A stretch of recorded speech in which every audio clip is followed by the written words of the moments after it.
Who are we, Katie? You are a group of teachers. Nice. Can be any level. I taught elementary school, so I think I wrote this thinking about elementary school teachers, but really I think it would be applicable to any teachers. So thank you for having me. I'm really happy to be here. I'm going to start out with a story that takes place in March of 2015, so not that long ago. I was a teacher.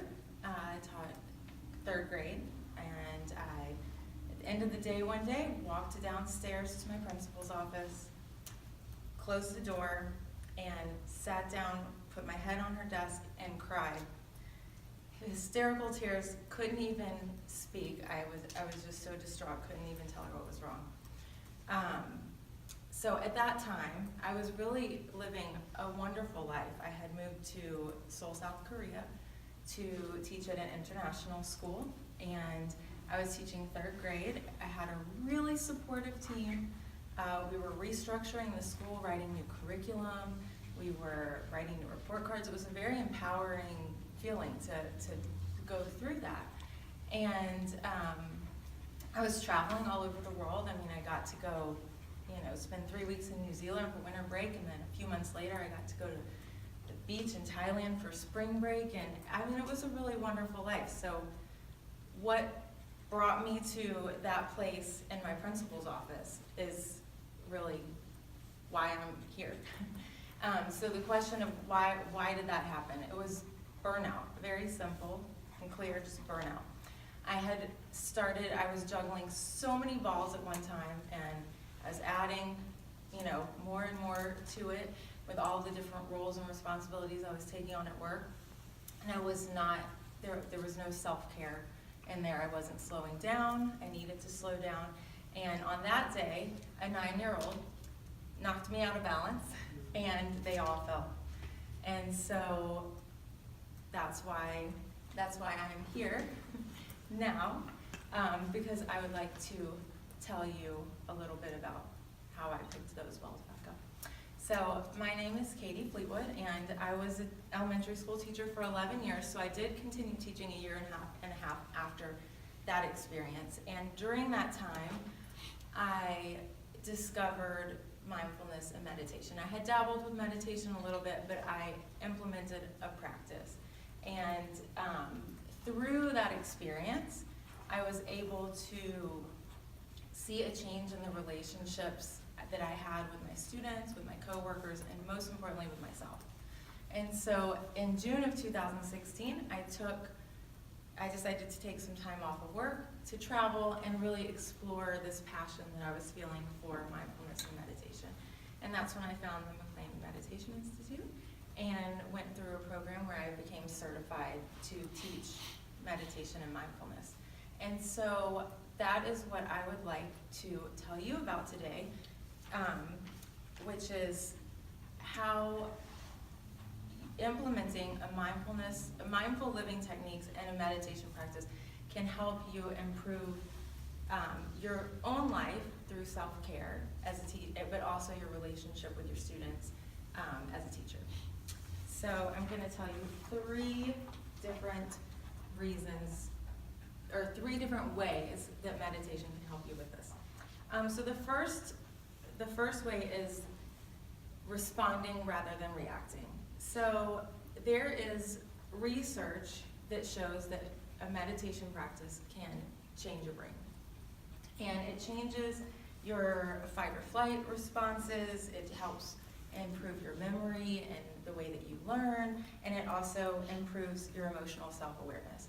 Now as teachers, I think we can all put ourselves in a position or think back to a time where you have had a reaction, whether it's to an email from a parent, to an interaction with a coworker, to a student that asked you a question for the 100th time, and you just react. It builds up, and you react. So with a meditation practice, you can have the luxury of having a response to those situations. So we're just going to do a quick activity that you can implement into your day. So if you can close your eyes.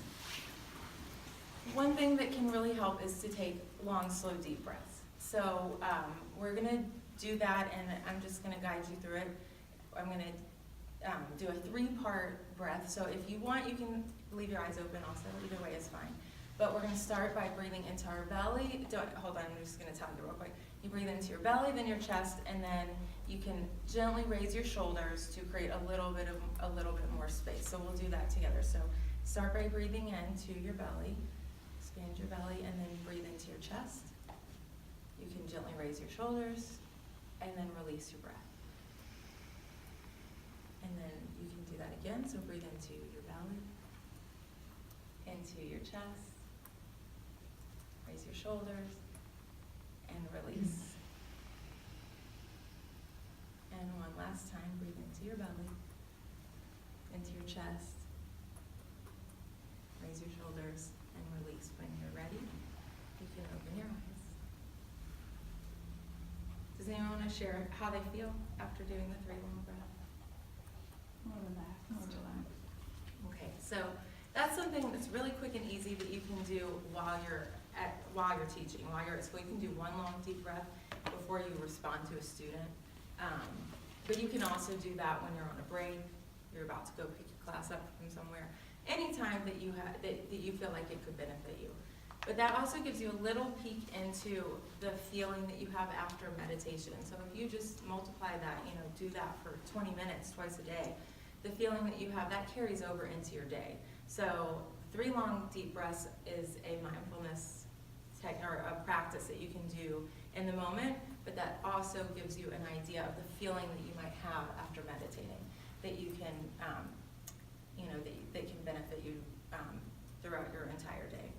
So basically what I feel that does is it kind of creates a buffer for you, like a shell, but like a fluffy shell. So when things are coming at you, they kind of bounce off and you have the chance to respond instead of everything hitting you and reacting. So that's number 1, the respond instead of react. The second thing is, as a teacher, I think I used to pride myself that I could multitask. I thought, wow, I can do all of these things at one time, and I thought that was great. I mean, 'cause sometimes as a teacher it's necessary. So can anyone give me a few things that you think a teacher might have to deal with during a day, like just what a teacher's day might look like? Does anyone have any ideas of what you might do? Like parent emails? Okay, parent emails. Somebody bullying another student. Yep, dealing with helping students navigate that type of stuff. Lesson plans. Lesson plans, Multitasking. meetings, yes, all kinds of multitasking. And you get to a point where, you can have a conversation with a student and you can be watching what's going on in the back, and you can be sending an email to a parent. You can be doing that all at one time.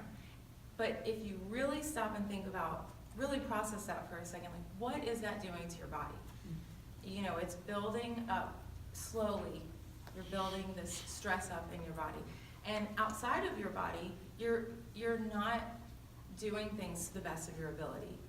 That's when you start sending an email that has a typo, or you press reply all to the whole staff and everybody gets upset with you. Or you tell a student, yeah, you can do that, and then 2 seconds later you're like, what are you doing? And then you're like, you just told me I could do that. So that's multitasking at its best, at its worst. So basically, by implementing a daily meditation practice, you can go through your day more mindfully, and you can also start to try monotasking instead of multitasking. It's not always going to be possible, but the more that you can be aware, and the more that you can stop and do one thing at a time, that's going to benefit you and your stress level, and it's also going to benefit the students and the parents and everyone that is involved. So first is respond instead of react. Second is monotasking as much as possible. And then the third one is being more present and mindfully listening. So again, we're going to just close our eyes for a second, and if you want to keep them open, it's fine. But I just want you to think about the last time that you had a conversation with somebody and you felt that they were truly present. And think of what it felt like to feel listened to and understood. And when you get that feeling, you can open your eyes. So as a teacher, it's because of all of the things that I just said, it's really common to not have time to listen to your students. They come in excited, they want to tell you a story, or they want to ask you a question, or they come in from recess and something's happened and they want help problem solving. And if you can mindfully listen and engage with the student, you feel better as a teacher about yourself, but they also go home with this feeling of, you know, being listened to, being understood, and it's just a better situation all around. So that's the third reason, being able to be more present and mindfully listening to your students. So just to summarize, again, we've got the responding versus reacting. We have the monotasking instead of multitasking, and increased presence and mindful listening. So if anyone here would be interested in learning to meditate, then I am available to teach that to groups or individuals, so you can find me another time and we can talk about that, or possibly your principal can give you my contact information. And so I just want to close with a quote by Thich Nhat Hanh. He's a Vietnamese Buddhist monk and peace activist. And he says, "The most precious gift we can offer others is our presence. When mindfulness embraces those we love, they will bloom like flowers." So with a practice of self-care, which includes daily meditation practice, hopefully you can avoid burnout and you can continue to be present for your students as you help them bloom and as you bloom yourself.